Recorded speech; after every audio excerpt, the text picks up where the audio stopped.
Coucou à tous. Alors, je voulais juste faire une petite vidéo pour donner mon avis sur la thématique.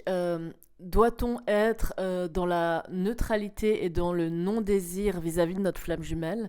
Euh, Parce que je ne sais pas qui vous écoutez, qui vous avez écouté, sur quels enseignements vous êtes tombé vis-à-vis de la thématique des flammes jumelles. Mais personnellement, j'entends beaucoup de gens disent qu'on doit arriver à un état de neutralité vis-à-vis de notre flamme jumelle et de non-désir en fait, et finalement voilà, qu'on soit ensemble dans la matière, en couple ou pas, ça nous est égal, et qu'on doit arriver dans un endroit de neutralité et de platitude où finalement peu importe, et voilà, et de non-désir d'être en couple avec notre flamme jumelle. J'entends moi personnellement des sons de cloche comme ça. Donc je voulais juste brièvement donner mon avis là-dessus et dire que je ne suis pas du tout, enfin que je ne suis pas d'accord en fait avec cette vision-là. Oui, on aura bien compris qu'un des aspects fondamentaux de ce parcours de flamme jumelle, c'est de venir se reconnecter à notre âme en fait. C'est donc effectivement notre réveil spirituel. Donc on a à venir se reconnecter pleinement et réincarner pleinement notre âme et notre flamme divine, notre esprit, notre présence I am, je suis. Mais est-ce que pour autant, ça veut dire de ne plus avoir de désir et être neutre? Est-ce que l'âme est neutre et est-ce que l'âme a pas de désir en fait? Personnellement, je suis donc pas d'accord, pas du tout d'accord avec ça en fait. Je pense que la réponse est dans la subtilité, dans la nuance, et je pense que en fait le plus important en fait, enfin ce qui est vraiment important, c'est d'où part ce désir en fait, d'où part ce souhait. Et c'est là la nuance qui fait toute la différence en fait. Et c'est à ce niveau-là qu'on a à travailler. Donc en fait, je pense que voilà, donc tout dépend d'où part le désir en fait, et c'est vrai que dans un lien de flamme jumelle, dans un parcours de flamme jumelle et voilà d'éveil et d'ascension. Effectivement, avec notre flamme jumelle, vu que c'est un lien qui a rien à voir avec tous les autres liens, vu qu'on est une seule et même conscience, une seule et même énergie, voilà, une seule et même âme. Enfin voilà, une seule et même, l'exacte même vibration, l'exacte même âme, mais polarisée. Voilà, ça n'a rien à voir avec tous les autres liens pour cette raison, parce qu'on voilà, notre flamme jumelle, c'est le seul et unique qui est la même âme que nous en fait. Voilà, mais de l'autre polarité. Donc, donc voilà. Donc effectivement, pour cette raison-là, il faut bien intégrer que les règles diffèrent que pour toutes les autres relations. Donc voilà. Donc effectivement, par contre, la nuance, c'est que dans un lien de flamme jumelle, le désir d'être avec notre flamme jumelle ne peut plus partir. Enfin, il peut, mais quand je dis il ne peut plus, c'est que tant que c'est à ce niveau-là, ça va pas marcher, ou bien si on se retrouve, ça va pas durer. Enfin voilà, c'est là qu'il y aura toute l'instabilité ou qu'il y aura rien du tout. Le désir ne doit pas, par contre, partir de blessure en fait. Le désir d'être avec notre flamme jumelle ne doit pas partir ni de blessure, ni de manque et de vide intérieur en fait. Donc voilà, là est toute la nuance. Donc tout dépend, je pense, d'où part le désir, mais pour moi l'âme a absolument des désirs, simplement elles ne partent pas du même endroit que lorsqu'on est au niveau de notre soi purement humain, de notre ego et de toutes nos parts blessées. Donc voilà, donc effectivement par contre le désir d'être avec notre flamme jumelle ne peut pas, enfin dans le sens on doit dépasser ça et évoluer à ce niveau-là pour que ça puisse tenir dans la durée et marcher avec notre flamme jumelle. Le désir d'être avec notre flamme jumelle ne peut plus partir de blessures. Donc ça peut plus partir de la blessure, par exemple la blessure d'abandon, de se sentir abandonné, de se sentir seul.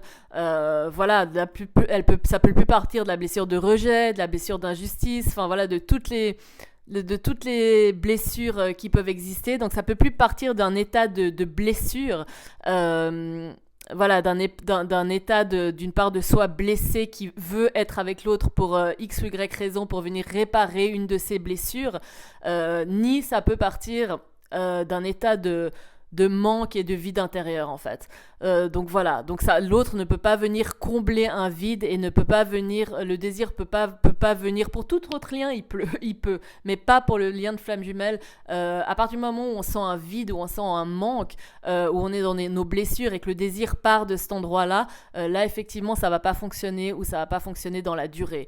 Mais pour autant, est-ce qu'à partir du moment où on arrive à sentir notre âme, à se reconnecter à l'énergie de l'âme et à l'incarner de plus plus en plus et à se reconnecter même à notre feu divin, notre flamme divine, à notre esprit, est-ce que ça signifie pour autant être neutre et être dans le non-désir vis-à-vis de notre flamme jumelle? Je pense absolument pas. Je pense personnellement que mais toute la nuance est d'où part ce désir. Mais je pense personnellement que l'âme est pleine de désir en fait, que le désir est le propre même de l'expansion de l'univers en fait, que sans désir il n'y a pas d'expansion, que sans désir il n'y a pas d'évolution, il n'y a pas de mouvement en avant en fait. Donc je pense que le propre même de la vie, de l'univers, voilà, le propre même du divin qui s'expérimente à travers nous tous et le propre même de la vie, c'est le désir en fait. Sans désir, tout s'arrête en fait. Donc je pense que bien sûr que l'âme est pleine de désirs. À commencer, je pense, par le fait de s'incarner. Je pense que pour s'incarner, il faut un désir de l'âme de s'incarner en fait. Donc voilà, donc pour moi, l'âme est pleine de désirs et vient pas et n'est pas dans la neutralité dans le sens où peu importe, non, elle a des désirs, des envies, des souhaits bien spécifiques, propres à l'unicité de qui elle est.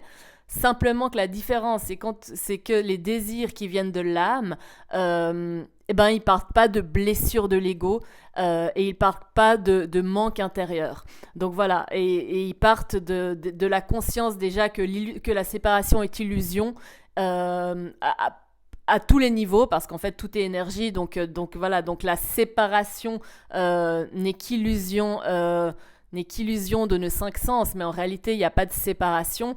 Voilà.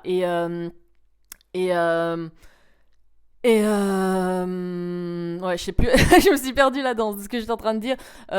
Donc bref, donc simplement, donc oui, l'âme est pleine de désirs et oui, pour moi, on a le droit de désirer notre flamme jumelle. Simplement, plus à partir des blessures, plus à partir du manque, parce que quand on est au niveau de l'âme, effectivement, on n'est plus dans nos blessures. Enfin, ça peut revenir. Des fois, il y a des blessures qui reviennent, etc. Parce qu'on, par contre, on arrive à les transmuter beaucoup plus rapidement et on ne se situe pas, on ne s'identifie pas à ces blessures. Donc voilà, donc par contre l'âme n'agit pas à partir de ses blessures et lorsqu'on est au niveau de l'âme également, on réalise et on sent pleinement et on incarne pleinement le fait que notre flamme jumelle c'est notre âme, c'est notre âme, donc à partir du moment où on se connecte à notre âme, on incarne vraiment le fait que notre flamme jumelle et nous sommes un, donc on réincarne le un et on sort de cette dualité, de cette séparation. Donc notre flamme jumelle, en fait, on le porte déjà en soi, on le ressent en soi en permanence parce qu'on est au niveau de l'âme et c'est là qu'on se rejoint avec notre flamme jumelle vu qu'on partage une seule et même âme, qu'on est l'exact même vibration, qu'on ait l'exact même fréquence, signature énergétique avec notre flamme jumelle, mais polarisée, mais on est fondamentalement un. Donc voilà, donc la différence, c'est que c'est un désir qui part d'une plénitude intérieure, qui part d'une complétude, qui part d'une plénitude, et qui part aussi de la conscience qu'on est des êtres 100% créateurs en fait, et que la loi de manifestation, c'est qu'on manifeste de l'intérieur et non l'inverse, en fait, qu'on crée notre réalité à partir de l'intérieur. Donc voilà, ça c'est la loi d'assomption, la loi de manifestation voilà, on manifeste à partir de l'intérieur. Donc c'est idem avec notre flamme jumelle. La différence, c'est quand on est au niveau de l'âme, c'est que être avec notre flamme jumelle, on l'a déjà en fait. À partir du moment où on le souhaite, à partir du moment où on le décide, à partir du moment où on souhaite être avec notre flamme jumelle dans cette vie, on s'aligne à ce souhait, on s'aligne à cela, et du coup ça existe déjà en fait, on l'a déjà. Dans nos pensées, dans nos émotions, dans nos actions, dans nos paroles, on l'a déjà. Donc c'est par contre pas un souhait qui part du fait qu'on pense que c'est pas possible ou qu'on ne l'a pas, donc on a besoin d'avoir quelque chose qu'on n'a pas. Non, on vit déjà comme si on l'avait. Parce que dans les plans subtils, on l'a déjà en fait. Donc on s'aligne à cette réalité-là. Donc je pense voilà, que toute la différence, c'est d'où part le désir. Mais si on souhaite être en couple avec notre flamme jumelle dans cette vie, je pense effectivement qu'il faut laisser rien ni personne, absolument personne, nous dire que c'est pas le cas. On est les seuls et uniques à décider, de ce que va être notre réalité, en fait, de ce que va être notre vie. Personne d'autre n'a un mot à dire sur ce qui est fait pour soi dans cette vie ou pas. Si on le souhaite, c'est que c'est fait pour soi, en fait. Et on a 100% la capacité de venir le manifester et le créer dans la matière, en fait. Donc à partir du moment où on le souhaite, c'est que c'est possible et que c'est 100% fait pour être manifesté si on le désire, parce qu'on est les seuls et uniques créateurs de notre réalité. Donc voilà, et on a les pleins pouvoirs créateurs, créatifs de notre vie et de notre réalité, aussi dur que ce soit. Je dis pas du tout que c'est chose facile, c'est tout un chemin d'évolution. Mais si notre cœur, si c'est un réel désir du cœur et de l'âme, c'est que c'est fait pour nous, en fait. Et c'est que, voilà, c'est que ça existe déjà, autrement on n'aurait pas ce souhait. C'est que dans certains plans, ça existe déjà. Et on a juste à venir, je mets des gros guillemets, à venir s'aligner à cette vérité, à cette réalité. Et voilà, et on a 100% la capacité, on est les seuls à décider de quelle est notre réalité. Et on a 100% la capacité de le faire. Donc voilà, donc bien sûr pour moi qu'on a le droit de désirer notre flamme jumelle, on a le droit de désirer d'être en couple avec notre flamme jumelle, simplement plus à partir de blessures, plus à partir de manque intérieur, plus à partir d'un vide intérieur, mais à partir de d'une plénitude, d'une complétude, d'une plénitude, et à partir du fait qu'on est déjà notre flamme jumelle, à partir du fait que notre flamme jumelle on l'est déjà. Et à partir du fait où notre désir, on le vit déjà, en fait. Donc attendez une seconde. Ouais, bref, donc voilà. Donc oui, pour moi, on peut tout à fait désirer notre flamme jumelle simplement à partir d'un endroit où, voilà, où on le porte déjà en soi et où on vit déjà cette réalité-là. Et il y a encore une chose que je voulais ajouter, et aussi à partir du moment où on est dans la conscience que pour tout, mais encore plus avec le lien de flamme jumelle, qu'on crée notre réalité à partir de l'intérieur. Et en fait, c'est vrai que dans le lien de flamme jumelle, c'est une condition sine qua non. On doit d'abord vivre cette union à l'intérieur avant qu'elle puisse se manifester à l'extérieur, parce que contrairement à que c'est le seul et unique lien qui fonctionne pas comme aucun autre lien, vu qu'on parle d'une seule et même âme. Donc il y a aussi la condition sine qua non de tout ce qu'on souhaite vivre avec notre flamme jumelle. On a d'abord à l'incarner soi-même, en fait. Donc voilà, donc on a d'abord à incarner tout ce qu'on veut vivre avec notre flamme jumelle, en fait. Donc notre flamme jumelle peut pas venir nous apporter quelque chose qu'on vibre pas déjà et qu'on n'incarne pas déjà. À commencer par exemple par l'amour. Si on veut vivre l'amour avec notre flamme jumelle, on doit déjà vibrer cet amour et on doit déjà incarner cet amour.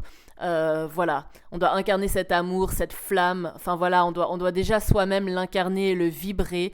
Notre flamme jumelle sera le reflet de ce qu'on vibre déjà. Donc c'est là qu'il y a des nuances, il y a des subtilités. On peut pas être en manque de quelque chose et vouloir que notre flamme jumelle nous apporte ce qui nous manque, en fait. Parce que notre flamme jumelle, vu qu'on est la même âme, il va refléter ce qu'on vibre déjà, en fait. Il va être le reflet et la conséquence, la conséquence de notre conscience et de notre état d'esprit et de ce qu'on vibre. Donc oui, on peut désirer notre flamme jumelle, même à 100%.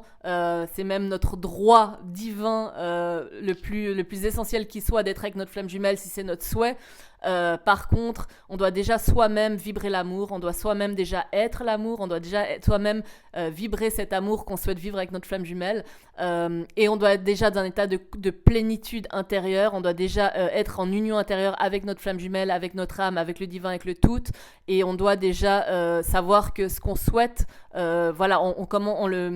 on le manifeste de l'intérieur vers l'extérieur, donc on a déjà à s'aligner pleinement à ce souhait et savoir que ce qu'on souhaite, on l'a déjà. Donc on doit déjà, ça c'est la loi d'ascension, la loi de manifestation, on doit déjà penser, ressentir, agir, parler comme si on l'avait déjà, parce que dans les plans subtils, on l'a déjà. On a jusqu'à venir s'aligner à ce souhait. Mais c'est notre droit le plus pur d'être avec notre flamme jumelle, et on a le droit de vouloir notre flamme jumelle. Pour moi, la neutralité, c'est peut-être un premier niveau quand on vient se distancer, se désidentifier de nos pensées, de nos émotions. Mais pour moi, l'âme et même la flamme, l'être divin, a des désirs, a des souhaits. Si elle s'est incarnée, c'est pas pour rien, c'est parce qu'elle a des désirs. Simplement, ils partent d'un autre endroit. Donc pour moi, la réponse est dans la subtilité. Et voilà. Et pour moi, le propre même de l'univers, c'est le désir. Le désir, c'est l'expansion. Le désir, c'est la vie. Simplement, tout dépend d'où il part.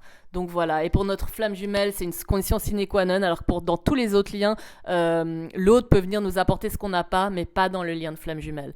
Donc voilà, mais oui, qu'être avec votre flamme jumelle soit votre moteur.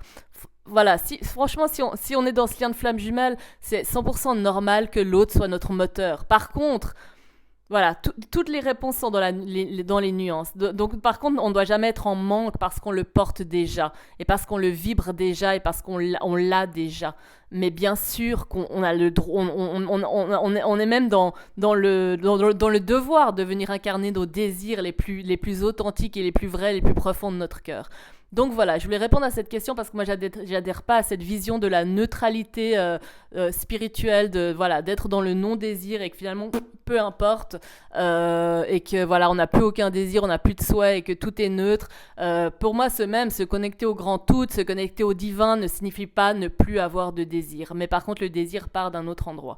Donc voilà, je voulais juste donner mon avis, mon ressenti par rapport à cette thématique de neutralité, de non-désir de notre flamme jumelle et du non-désir d'être en couple avec notre flamme jumelle. Non, c'est notre désir et c'est même notre droit le plus divin qui soit. Donc voilà.